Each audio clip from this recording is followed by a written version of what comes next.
Hi, I'm Susan Javinsky with Morningstar. It's gratifying to close the books on tax season, but before you do, there are just a couple of things you might want to take care of. Joining me to discuss a few to-dos to consider while you're still in the tax zone is Christine Benz. Christine is Morningstar's Director of Personal Finance and Retirement Planning. She's also the host of the Longview podcast. Nice to see you, Christine. Good to see you too, Susan. All right, so there are a couple things we should to do before we sort of close the books on the season. One of the first ones is related to IRA maintenance. And here, you're not just talking about those last minute IRA contributions, are you? No, but you should check that to make sure that if you were able to make a 2023 contribution, you should do so before the tax filing deadline of April 15th. So check that.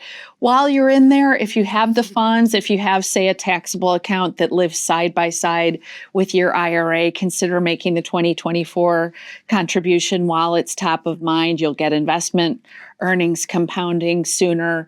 And then I would say the backdoor Roth contributors, so people who have been making traditional IRA contributions and then converting periodically, just check to see that you're moving those things along. I think it's easy to make those traditional contributions with the thought that you will go back and do those conversions. Sometimes people like to wait a few weeks or a month or a couple months. Just make sure that you are converting as you go along, because you don't want your account to rack up too much in investment gains, and then you'll owe taxes on that amount that you then convert. So check those things. Also check to make sure that you haven't just rushed in a contribution and not actually gotten the funds invested in anything. So make yourself a little checklist with respect to these IRA contributions, because especially for these backdoor contributors, it can be a little difficult to remember exactly which step you're on in the process. Got it. So HSA maintenance is also on your to-do list. What should people be thinking about here? Right. So same thing. The tax filing deadline is also the deadline for 2023 HSA contributions. So if you were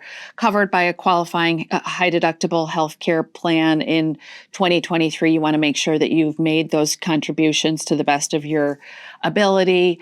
Then also just recheck your strategy for what you're doing with your HSA. Some people are using their HSAs to spend to cover their healthcare expenses as they incur them.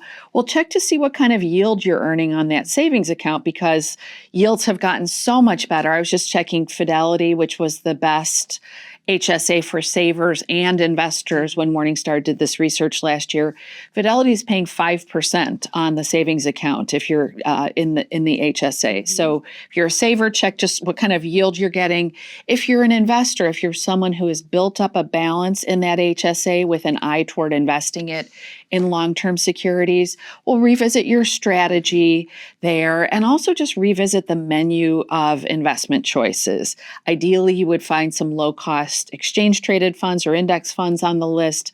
And if you don't see what you like there, consider doing a transfer. I think people sometimes don't think that they can get out of that employer-provided HSA, but you can do a transfer to another provider of your choosing, which I think is where our HSA landscape report comes in handy. If you're out there looking for a good HSA provider, well, you can do these transfers. So consider doing that if your HSA provider is not up to snuff. Now, you also think now is a good time to take a good hard look at those 1099s from 2023. So what should people be looking for in those? Right. So you want to scrutinize a couple of things. As I mentioned, yields have come up a lot. So chances are you are probably paying more taxes related to those income distributions. That's a good thing. But it may be a wake-up call to kind of revisit your asset location, which types of assets you're holding where. Ideally, if you have assets that are kicking off a lot of ordinary income, you'd want to silo them in something where you're not paying those annual tax bills on the distribution. Ideally, you'd have them in some sort of tax-sheltered account. If that's not practical, and the fact is many of us keep our more liquid assets in our taxable account, see whether on an after-tax basis a municipal bond fund or even a municipal bond or municipal money market fund might not be the best option for you. And then another thing to keep in mind, if you have been paying hefty capital gains bills because your funds, oftentimes actively managed funds, have been making big distributions of capital gains. Well, here again is an opportunity to just say, hey, is this the right place for me to hold this fund? Can I potentially get into a more tax efficient portfolio mix for my taxable equity holdings?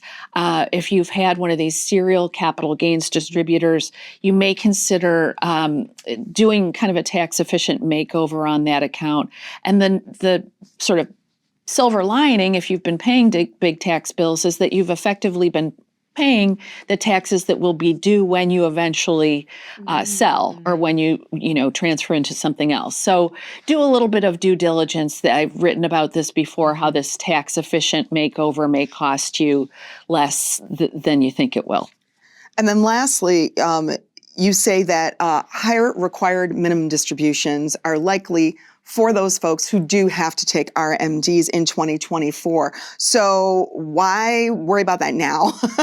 and what should folks be thinking about and looking for? Right. So your RMD amount, and by the way, the people who are subject to required minimum distributions are people who are age 73 and above. So if you're in the younger cohort, no need to worry about this yet. But the RMDs are based on whatever your balance was at year end of the year prior. So December 31st, 2023, good market year, right? And this is something that Ed Slott flagged in a recent video interview where he's been hearing lots of complaining from people who are subject to these RMDs. It's a high class problem. Unfortunately, once you are of RMD age, you just have fewer levers that you can pull to get yourself out of these higher tax bills. There can be knock-on tax effects like IRMA. And so one thing to investigate is whether this qualified charitable distribution is potentially a tool you can use. It's especially attractive if you're charitably inclined and you're subject to required minimum distributions. The amount that you send to charity via the QCD is effectively removed from the RMD calculation. You won't owe taxes on that amount. The charity won't owe taxes on that amount. So a lot of reasons to consider using the QCD. If you're making any charitable contributions at all and you're over age 73, check it out or get some tax advice if you're not perfectly comfortable making those qualified charitable distributions. But it's a nice way to address a high RMD year. Well, Christine, thanks for your time. Seems like you've given us a few good reasons to maybe stay in the tax zone a little bit longer. Just a little bit longer. Okay, thanks, Susan. I'm Susan Javinsky with Morningstar. Thanks for tuning in.